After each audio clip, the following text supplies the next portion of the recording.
جو تو جس گھر میں تو رہتا ہے وہ بھی اللہ کا ہے. جو تیری جیب میں پیسے ہیں وہ کس کے ہیں؟ بولے میں نہیں تو آخر لگا سارے اللہ دی رات دے کے جاؤ. جتنی بات کر رہا ہوں اتنی کا تو جواب دینا. پیسے کس کے ہیں سارے؟ اللہ کے. گھر کس کا ہے؟ جس گاڑی میں آپ بیٹھے ہیں وہ کس کی ہے؟ جی اللہ کی. بچے کس کے ہیں؟ جو دیے اللہ نے آپ کو وہ کس کے بچے ہیں؟ یہ جان کس کی ہے؟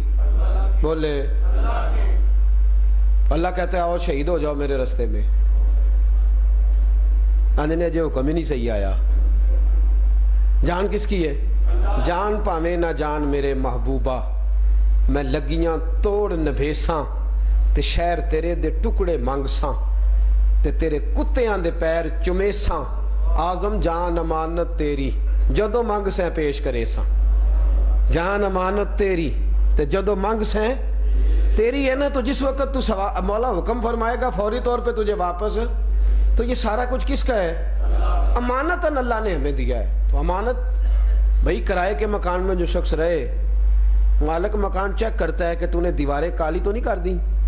وہ اعتراض کرتا ہے، کہتا ہے یہ بنا کے دے کے جاؤ جو تو نے توڑی ہے. تو پہلے تو ہم نے امانتوں کا بیڑا گرک کر دیا معاذ اللہ، حشر ہی کوئی نہیں چھوڑا. ایک سوال تو یہ ہوگا کہ بطور امانت دی تھی تو نے اس کا حشر کیا کیا ہے.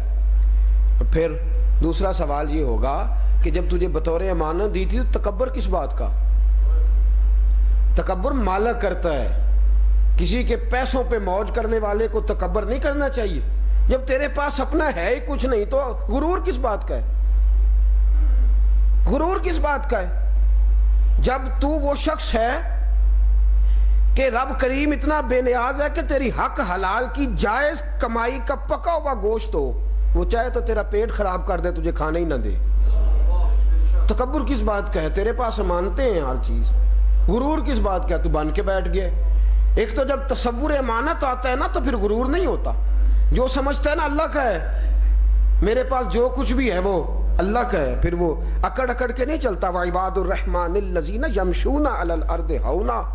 پھر رحمان کے بندے زمین پہ چلتے ہیں تو گردن جھکا کے چلتے ہیں. گردن جھکا کے چلتے ہیں اس لیے کہ جو ان کے پاس ہے وہ ان کا نہیں، وہ اللہ کی امانت ہے. پھر دوسری بات یہ ہے کہ اگر آپ سمجھتے ہیں نا اللہ کی امانت ہے تو پھر یہ نہ کہا کریں اس کو کیوں دی ہے مجھے کیوں نہیں دی. حسد جو ہے نا یہ اللہ کی تقسیم پہ اعتراض ہے. یہ اعتراض ہے اللہ کی تقسیم پہ. آپ تو اللہ کو کہہ رہے ہیں معاذ اللہ کہ معاذ اللہ تو نے صحیح تقسیم ہی نہیں کی، اس کو ایسے دے دیے مجھے دینے چاہیے تھے. تو یہ حسد بنیادی طور پہ اللہ کی تقسیم پر، تو آپ سامنے والے سے حسد نہیں کر رہے، آپ اللہ کی تقسیم پہ اعتراض کر رہے ہیں. میرے دوست یاد رکھ میں آپ کو تجربے کی بات بتاتا ہوں. وَيَرْزُقْهُ مِنْ حَيْثُ لَا يَحْتَسِبُ. جھک جا اللہ کے بارگاہ میں، تو اللہ کے حضور جھک جا اور امانت سمجھ کے لے، امانت سمجھ کے اور شکر ادا کر. میرا رب فرماتا ہے لَإِن شَكَرْتُمْ لَأَزِيدَنَّكُمْ. تو پہلے والی نعمت کا صحیح شکر ادا کر، میں تجھے اور نعمتیں عطا فرما دوں گا، میں اور دے دوں گا. لَأَزِيدَنَّكُمْ نون پر تشدید ڈالی، اس کو ہم کہتے ہیں کہ بات کو مضبوط کر دیا اور لَأَزِيدَنَّكُمْ.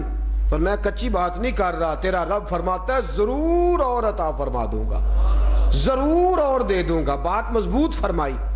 میرے دوست امانت سمجھ، امانت کو صحیح طریقے سے استعمال کر. اور میرا رب فرماتا ہے حبیب ان کو کہہ دے. آپ گھر جا کے پڑھیے گا سورہ آل عمران، تو اس کی آیت نمبر 26، یہ بڑی ڈرانے والی آیت ہے، ڈر جانا چاہیے. اللہ فرماتا ہے حبیب کہہ دیں، ان سے کہیں قل اللہم مالک الملک. اے محبوب کہہ دیں ان سے کہہ دیں کہ اے اللہ تو ہی ملکوں کا مالک ہے. اللہ ملکوں کا مالک کون ہے؟ اللہ ملکوں کا مالک کون ہے؟ اللہ کہہ دے کہ اللہ تو ہی ملکوں کا مالک ہے. تؤتی الملک من تشاء. جس کو چاہتا ہے تو ملک عطا کر دیتا ہے. وَتَنزِعُ الْمُلْكَ مِمَّن تَشَاءُ. اور جس کو تو چاہتا ہے اس سے ملک چھین بھی لیتا ہے. کیوں؟ وَتُعِزُّ مَن تَشَاءُ. تو جس کو چاہے عزت دے دے. وَتُذِلُّ مَن تَشَاءُ. اور جس کو تو چاہے ذلت دے دے. اور میرے رسول پاک علیہ السلام نے فرمایا جب اللہ ذلیل کرنا چاہے تو میرا رب چوک چراہے نہیں دیکھتا. تو گھر کی چوتھی کوٹھری میں بھی چھپا ہوا ہو تو اللہ پھر بھی تجھے رسوا کر دیتا ہے. جب اللہ ذلیل کرنا چاہے، اللہ ذلیل کرنا چاہے تو چوتھے مکان میں، اور پھر جب اللہ عزت دینا چاہے تو تیرے پیسے، تیرا علم، تیری دولت نہیں دیکھتا، وہ جب چاہتا ہے جہاں چاہتا ہے تجھے عزت عطا فرما دیتا ہے، جب چاہتا ہے جس طرح چاہتا ہے۔ بیادی کل خیر، اس لیے کہ ساری خیر اللہ کے ہاتھ میں، اور انک علی کل شیء قدیر، وہ ہر چیز پہ قادر بھی ہے، قدرت بھی رکھتا ہے۔ جب چاہے، ایک تو امانت صحیح استعمال۔ حضرت عثمان غنی رضی اللہ تعالیٰ عنہ فرماتے ہیں میں اپنے مکان کی چھت پہ کھڑا تھا تو ایک بوڑھا بابا ہاتھ میں ڈنڈا لیا ہوا ہے، تو کڑاکے کی گرمی ہے، دوپہر شدید ہے،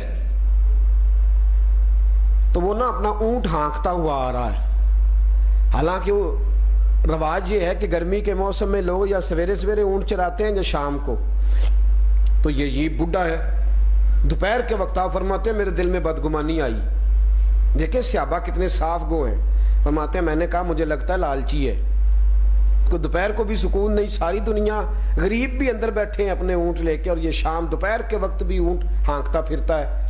فرماتے ہیں اس آدمی کو میں نے آتے دیکھا، جب میرے قریب آیا تو میرے آنسو نکل آئے۔ یہ معاذ اللہ کو لالچی بڈھا تو نہیں، یہ تو امیر المومنین حضرت عمر فاروق ہیں۔ فرماتے ہیں پسینے سے شرابور حضرت عمر۔ حضرت عثمان غنی کہتے ہیں میں دوڑتا ہوا نیچے آیا اور میں نے کہا حضور اس گرمی کے موسم میں جب جانور بھی چھاؤں میں چلے گئے، آپ اونٹ کے پیچھے بھاگ رہے ہیں، تو آپ فرمانے لگے ٹانگیں میری دکھ رہی ہیں، پاؤں میں تکلیف ہے، گرمی سے میرا برا حال ہو گیا ہے، لیکن عثمان یہ میرا ذاتی اونٹ نہیں، یہ مال غنیمت کا ہے، یہ مسلمانوں کی امانت ہے۔ اور کہا عثمان میرے پاس جو اقتدار ہے نا، جو کرسی ہے، وہ بھی میری نہیں، وہ بھی مسلمانوں کی اور میرے اللہ کی امانت ہے۔ اگر یہ اونٹ آج گم ہو گیا تو قیامت میں جواب بھی تو میں نے ہی دینا ہے نا، تو میرے پاس جو امانت آئی ہے نا، امانت میں اس کی حفاظت کر رہا ہوں، صحیح طریقے سے اس کی حفاظت کر رہا ہوں، میں نے جواب دینا ہے۔ کہا حضور شام، فرمایا شام تک یہ اونٹ نہ جانے کہاں چلا جاتا، گرمی تو میں نے اپنے اوپر لے لی ہے، میں نے دھوپ تو برداشت کر لی ہے، لیکن جو جس امانت پر میں فائز ہوں مجھے اس کا جواب بھی دینا ہے، لہٰذا میں اس لیے نکل گیا تھا گرمی کے موسم میں اور کڑاکے کی دھوپ میں، اس لیے نکل گیا تھا کہ امانت کو صحیح طریقے سے ادا کرنا چاہتا ہوں۔ میرے دوست تیرے پاس جو منصب ہے، تیرے پاس جو منصب ہے، تجھے اس کا کلکم رائن وکلکم مسئول عن رعیتہ، نبی پاک صلی اللہ علیہ وسلم نے فرمایا تم ہر ایک کو اللہ نے کچھ نہ کچھ امیر بنایا ہے، چاہے ایک باپ دو بیٹوں کے اوپر ہی امیر کیوں نہیں، دو بچوں کا ہی نگہبان کوئی نہیں، تمہارے پاس امانت ہے، تم سے حساب لیا جائے گا، تم سے پوچھا جائے گا۔ امانت کو صحیح ادا کریں اور امانت کو امانت سمجھیں، مالک نہ سمجھیں اپنے آپ کو کہ جو کچھ میرے پاس ہے وہ میرا ہے، جو کچھ میرے پاس ہے اگر آپ کا ہو تو پھر آپ کو حساب ہی نہ دینا پڑے، آپ نے حساب دینا ہے، جواب دینا ہے، اس کا مطلب ہے کہ مالک وہ ہے جو حساب لے رہا ہے، تو اس کو بطور امانت رکھو۔ ہر چیز اللہ تبارک و تعالیٰ کی امانت ہے، اس کو ذاتی ہم پتہ کیا کرتے ہیں، ہم کمال سمجھتے ہیں اپنا۔ خطیب صاحب تقریر کرتے ہیں تو باقی پہ اعتراض کرتے ہیں، کہتے ہیں انہوں گال ہی نہیں کرنی ہوندی، انہوں جانچ ہی نہیں۔ اللہ کے بندے تیرے پاس جو بولنے کی صلاحیت ہے یہ تیرا کوئی ذاتی کمال نہیں، یہ خدا بند کریم کی عطا ہے۔ تو سجدہ شکر بنتا تھا، تکبر نہیں بنتا تھا، سجدہ شکر بنتا تھا، تکبر نہیں بنتا تھا۔